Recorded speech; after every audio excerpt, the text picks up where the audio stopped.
जैसे ही सांप्रदायिक पंचाट की घोषणा हुई है, वहीं से धीरे धीरे इसका विरोध शुरू हो जाएगा।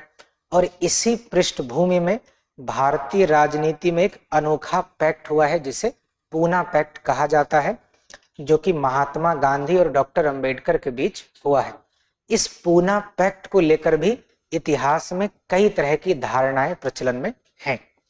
अब देखिए, यह पूना पैक्ट अस्तित्व में आया कैसे है, पूना पैक्ट में क्या क्या हुआ है, और महात्मा गांधी एवं डॉक्टर अंबेडकर के बीच किस तरह के मतभेद देखने को मिलते हैं। उसके पहले सार रूप में आपको कुछ चीजें ध्यान रखनी है। एक यह कि पृथक निर्वाचक मंडल का मतलब क्या है। इसका मतलब है कि केवल प्रतिनिधि ही आरक्षित नहीं होगा, बल्कि मतदाता भी आरक्षित होंगे।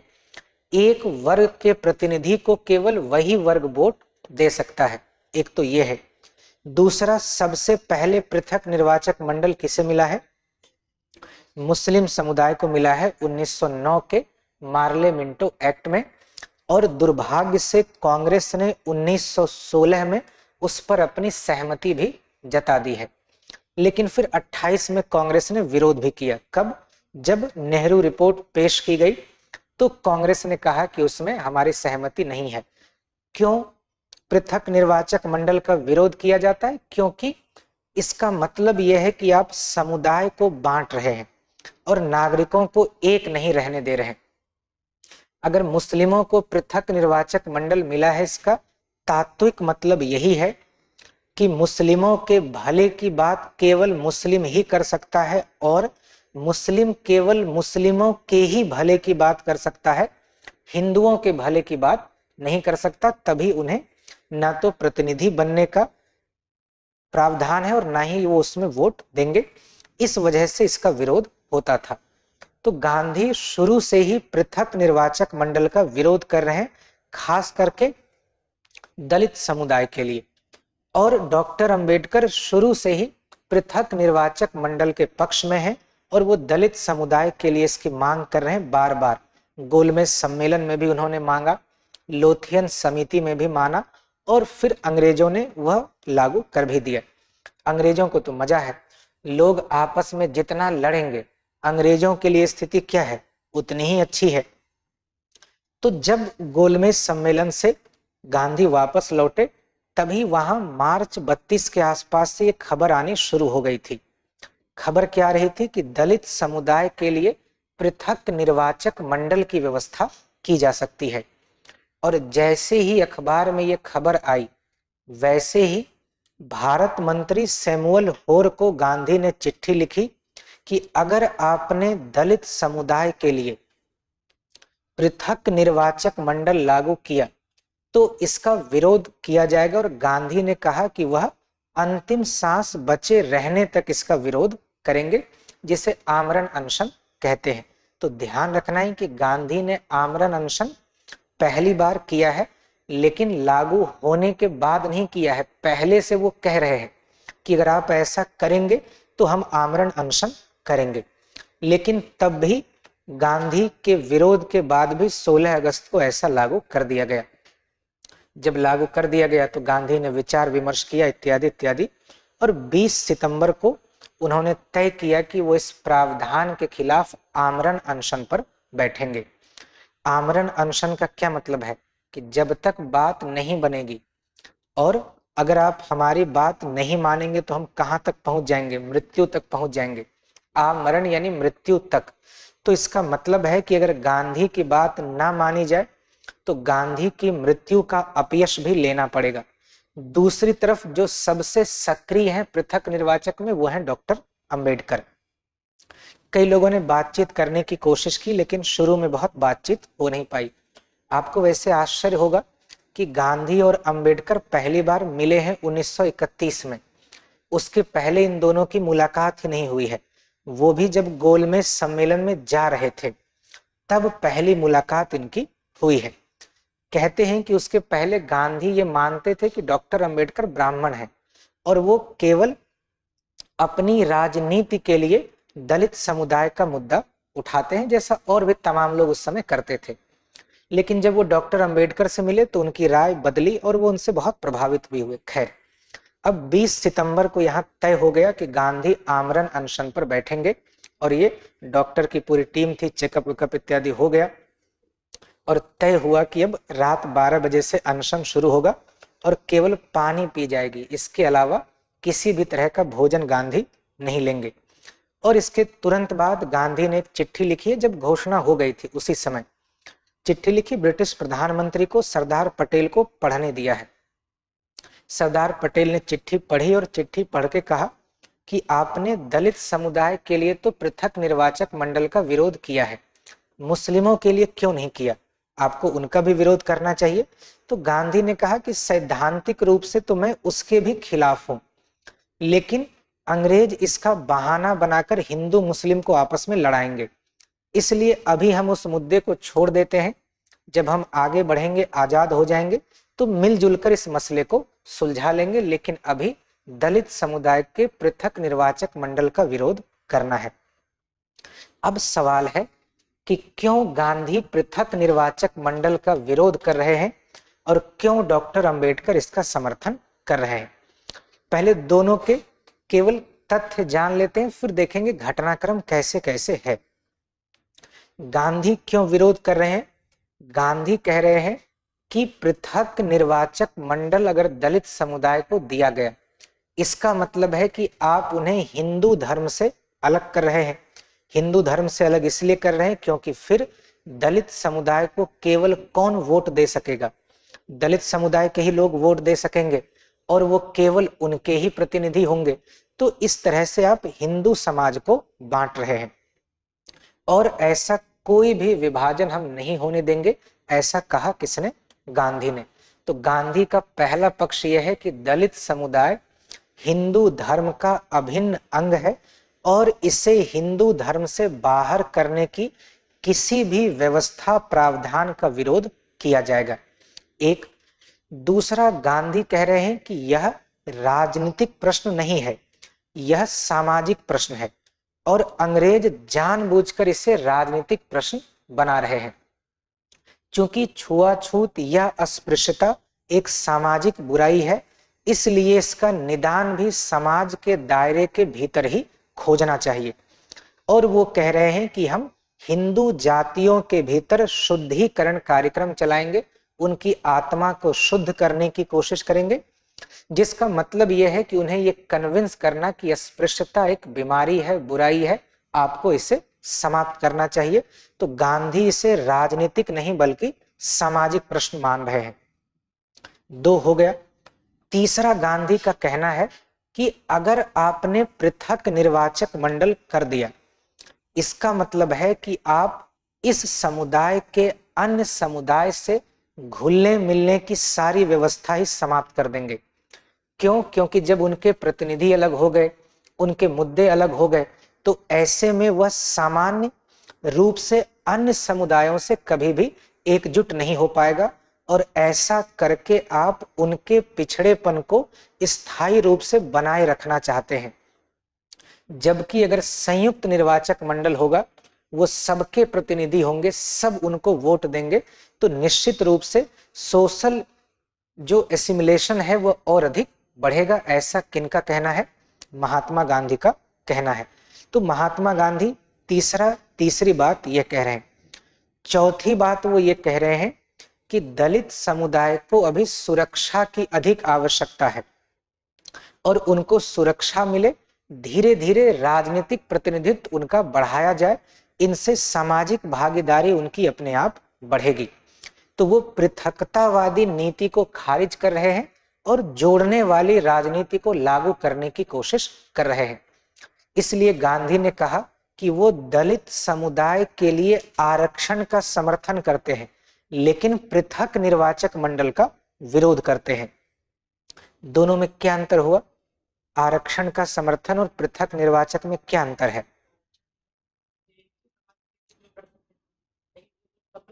एकदम ठीक बात है। आरक्षण का मतलब है कि सीट रिजर्व होगी, वोट सभी लोग देंगे।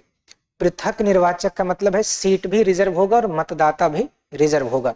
तो गांधी का कहना है कि हमें अगर राजनीतिक शक्ति बढ़ानी है तो आपको इसमें सीट रिजर्व कर देना पर्याप्त है, उनका प्रतिनिधित्व तो वैसे ही बढ़ जाएगा और मेल जोल भी बढ़ेगा क्योंकि सभी लोग उनको वोट देंगे। ये कहना है किनका? गांधी का। दूसरी तरफ है डॉक्टर अंबेडकर। डॉक्टर अंबेडकर का अलग मत है। वो कह रहे हैं कि गांधी कह तो रहे हैं कि हम हिंदू धर्म के अंतर्गत सुधार करेंगे, तो अभी तक ये सुधार हुआ क्यों नहीं है? भेदभाव तो चल ही रहा है, अस्पृश्यता तो है ही। तो डॉक्टर अंबेडकर कह रहे हैं कि भेदभाव की मूल वजह ही हिंदू धर्म में प्रचलित वर्ण व्यवस्था है। जब तक वर्ण व्यवस्था रहेगी तब तक अस्पृश्यता का उन्मूलन नहीं किया जा सकता। इसलिए अगर हम इस धर्म के दायरे के बाहर अधिकार नहीं लेंगे तो फिर बहुत मुश्किल है कि दलित वर्ग का उत्थान हो पाए। एक तो ये उनका कहना है। दूसरा उनका कहना है कि यह केवल सामाजिक प्रश्न नहीं है, यह राजनीतिक प्रश्न भी है। क्यों? क्योंकि समाज में सुधार दो तरह से हो सकता है। एक समाज में आंतरिक प्रेरणा से सुधार हो और दूसरा राज्य के कानून के माध्यम से भी सुधार हो। तो डॉक्टर अंबेडकर का मानना है कि अगर राज्य ने एक बार कानून बना दिया तो धीरे धीरे लोगों में उसके प्रति सहमति बनती रहती है। तो हमें राजनीतिक कारक के रूप में भी इसका इस्तेमाल करना चाहिए और यही वजह है कि डॉक्टर अंबेडकर ने ब्रिटिश सरकार से अनुरोध किया कि वो पृथक निर्वाचक मंडल को लागू करें। दो वजह ये हो गई। तीसरी जो बहुत संवैधानिक या आप कहेंगे कि रणनीतिक वजह है, वह क्या है? आपको ध्यान रखना है कि उस समय यूनिवर्सल फ्रेंचाइजीज नहीं है, यानी सार्वभौम मताधिकार लागू नहीं है। उस समय वोट देने का अधिकार किसे है? जिनके पास संपत्ति है। तो डॉक्टर अंबेडकर और रैमजे मैकडोनल्ड ने भी इस तर्क को रखा था। ये दोनों कह रहे हैं कि चूंकि अभी वोट केवल कौन दे सकता है? अमीर वर्ग। और इतने कड़े प्रावधान थे कि 1919 में जो नियम बनाया गया था उसमें 20 करोड़ जनसंख्या में केवल 9 लाख के आसपास ही वोटर हो पाए थे। संपत्ति की ऐसी शर्त उसमें शामिल थी। तो जब पूरे देश में 9 लाख ही वोटर हैं एक खास तरह के चुनाव में, तो जाहिर सी बात है कि उसमें दलित समुदाय के लोग कम होंगे, अधिक होंगे या नगण्य होंगे? नगण्य होंगे, क्योंकि संपत्ति स्वाभाविक रूप से उच्च जाति कहे जाने वाले लोगों के पास थी। तो डॉक्टर अंबेडकर का कहना है कि संयुक्त निर्वाचक में समस्या यह है कि प्रतिनिधि तो दलित समुदाय का व्यक्ति होगा, लेकिन उन्हें जो वोट करेंगे वो कौन होंगे? जन सामान्य या सामान्य वर्ग के लोग। तो ऐसी स्थिति में वो उन्हीं को चुनेंगे जो डमी कैंडिडेट हो या जो उनके कहे अनुसार चले, और ऐसे में दलित वर्ग का उत्थान संभव नहीं है। वो केवल कहने को प्रतिनिधि हमारे होंगे, चलेंगे उन्हीं के इशारों पर जिनके वोट से वो चुने गए हैं। तो हमें वास्तविक अधिकार तो तब मिलेगा जब हम अपने ही वर्ग के द्वारा केवल चुने जाएं। ये डॉक्टर अंबेडकर का कहना है। इसके अलावा अंग्रेजों ने आग लगाने के लिए और क्या किया था? डबल वोटिंग राइट्स दे दिए थे, जो कि मुस्लिमों को नहीं मिला है। कहा गया कि दलित समुदाय को 2 वोटिंग राइट होंगे। कैसे? जैसे मान लेते हैं कि एक कोई सीट है, तो किसी सीट पर अलग अलग जातियों के लोग हैं, तो कहा गया कि वहां एक सुरक्षित सीट है जिस पर दलित समुदाय के प्रतिनिधि चुनाव में हिस्सेदारी लेंगे और वहां वोट केवल कौन करेंगे? दलित समुदाय के लोग करेंगे। वो पृथक निर्वाचक हो गया। तो वहां और भी लोग हैं, उनके भी प्रतिनिधि होंगे, तो एक सामान्य सीट पर भी चुनाव होता था। तो कहा गया कि जब सामान्य सीट पर चुनाव होगा तो उसमें भी दलित समुदाय के लोग वोट करेंगे, तो उन्हें एक ही सीट पर 2-2 वोट देने का अधिकार है, जिससे दलित समुदाय की राजनीतिक शक्ति बढ़ी होगी या कमजोर हुई होगी? बढ़ी होगी, क्योंकि डबल वोटिंग राइट है। तो डॉक्टर अंबेडकर इसीलिए गांधी से चिढ़े रहते थे कि अगर इस प्रावधान के अंतर्गत हमें इतने अधिक अधिकार मिले हैं तो आप क्यों इसे वापस कराना चाहते हैं? गांधी कह रहे हैं कि आप एक सामाजिक समस्या को बेकार में राजनीतिक समस्या बना रहे हैं और अंग्रेजी सरकार को मौका दे रहे हैं कि वो हमारे समाज को और कमजोर करे। गांधी मूलतः वर्ग समन्वय में विश्वास रखते हैं। उनका मानना है कि सभी वर्ग अगर एक साथ आए तभी राष्ट्रीय आंदोलन आगे बढ़ सकता है। तो ये दोनों उनके विचारों में अंतर था। लेकिन अब 20 सितंबर को गांधी बैठ गए आमरण अनशन पर। धीरे धीरे गांधी की तबीयत खराब होने लगी। जैसे जैसे गांधी की तबीयत खराब हो रही है, वैसे वैसे डॉक्टर अंबेडकर पर दबाव बढ़ रहा है। क्यों? क्योंकि आप सोचिए कि अगर गांधी जी को कुछ हो जाता या दुर्भाग्य से उनकी मृत्यु हो जाती, तो सारा अपयश किसके हिस्से आता? डॉक्टर अंबेडकर और दलित समुदाय के हिस्से आता कि उन्होंने गांधी की मृत्यु में सहयोग किया और अपनी मांग से नहीं हटे और गांधी की जान चली गई। अगर ऐसा होता तो न केवल इनकी आलोचना होती, बल्कि यह भी हो सकता है कि एक व्यापक स्तर पर अव्यवस्था फैल जाती। दूसरा ध्यान रखना है कि उस समय गांधी की लोकप्रियता बहुत अधिक है। दूसरा कोई भी नेता उनके आसपास नहीं है। राष्ट्रीय स्तर के नेताओं में गांधी इस समय शीर्ष पर चल रहे हैं और जनप्रियता के मामले में डॉक्टर अंबेडकर उनके बराबर उस समय नहीं थे। अपने समुदाय को लेकर तो प्रयास कर रहे हैं, लेकिन राष्ट्रव्यापी छवि उनकी अभी वैसी नहीं है। तो गांधी के बीमार पड़ने या उपवास के लंबे चलने का दबाव बन रहा है अंबेडकर पर। अंबेडकर इतने खींच गए कि उन्होंने कह दिया कि ये तो ब्लैकमेलिंग है, आप तो ब्लैकमेल कर रहे हैं कि अगर बात नहीं मानोगे तो जान दे दूंगा। तो मेरे पास कोई विकल्प है ही नहीं सिवाय इसके कि हम आपकी बात मान जाएं। इसके अलावा पाएंगे कि दलित समुदाय में ही और नेता थे। जैसे एक नेता है एमसी राजा। एमसी राजा इस समय गांधी के पक्ष में है। वो कह रहे हैं कि डॉक्टर अंबेडकर पृथक निर्वाचक मंडल का समर्थन करके गलती कर रहे हैं, इससे सामाजिक भेदभाव और अधिक बढ़ेगा और हमें संयुक्त निर्वाचक मंडल की तरफ ही जाना चाहिए। फिर बातचीत होती रही और अंततः डॉक्टर अंबेडकर इस बात पर सहमत हो गए और दोनों के बीच वार्ता हुई। गांधी और अंबेडकर के बीच वहां कुछ शर्तों पर सहमति बनी और उसके बाद पूना पैक्ट हुआ। सहमति क्या बनी? तो गांधी ने कहा कि हम आरक्षण के पक्ष में हैं, बल्कि आरक्षण और अधिक होना चाहिए। जो रैमजे मैकडोनाल्ड ने सुझाया था उसमें 71 सीटों पर सहमति बनी थी प्रांतीय विधान परिषद में या प्रांतीय विधानसभा में। गांधी ने उसे बढ़ाकर कितना कर दिया? 148 सीटों पर सहमति बन गई। वैसे अंबेडकर 197 सीटें मांग रहे थे। दलित समुदाय के लिए लगभग 450 के आसपास सीटें थी। तो इतनी सीटों पर सहमति, ये प्रांतीय व्यवस्था की बात है जहां हर प्रांत में ठीक ठाक सीटें होती थी। उस तरह से 1000 के आसपास सीट पहुंच जाएगी। तो कुल मिलाकर कहा गया कि इतनी सीटें मिलेंगी, कितनी? 148। अंबेडकर ने 197 माना तो उस पर सहमति नहीं बनी। फिर कहा गया केंद्रीय विधान परिषद में भी 18-19% का आरक्षण दलित समुदाय को मिलेगा। फिर शैक्षणिक और पब्लिक सर्विस कमीशन इत्यादि में भी भागीदारी बढ़ाने की बात हो गई। फिर समझौता हो गया। 22-23 लोगों में इसने हस्ताक्षर किया है, लेकिन गांधी ने इसमें हस्ताक्षर नहीं किया है। गांधी के बेटे ने किया है, देवदास ने, लेकिन महात्मा गांधी ने इसमें हस्ताक्षर नहीं किया। मदन मोहन मालवीय ने किया है, डॉक्टर अंबेडकर ने किया है, कई अन्य लोगों ने इस पर हस्ताक्षर किया।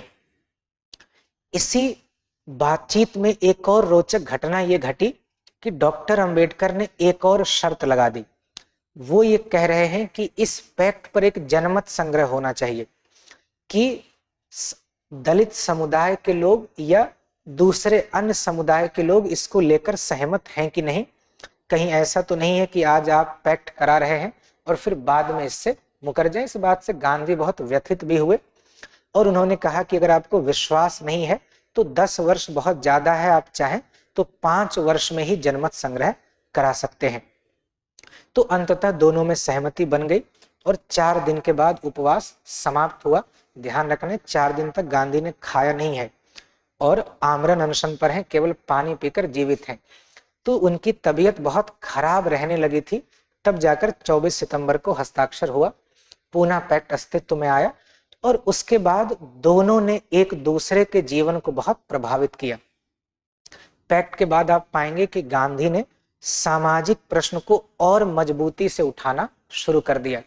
उसके बाद अगर कोई उन्हें विवाह में बुलाता था तो केवल वहीं जाते थे जो अंतर जातीय विवाह होता था।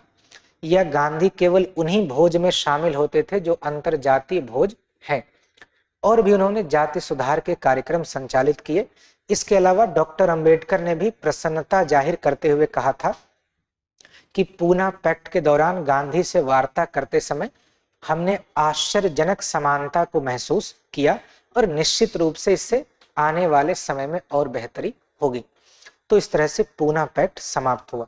तो यहां भी आपको ध्यान रखना है कि दोनों पक्षों को आपस में लड़ाने की बजाय किस पर ध्यान रखना है कि दोनों अलग अलग नजरिए से उस प्रश्न पर विचार कर रहे हैं।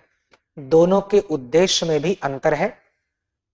इसलिए किसी भी निष्कर्ष पर केवल और केवल तत्कालीन परिस्थितियों के आधार पर ही पहुंचना चाहिए। वही एक ठीक निष्कर्ष है। अब एग्जाम की तैयारी को और बेहतर करने के लिए हमारे चैनल को लाइक, शेयर और सब्सक्राइब करना ना भूलें।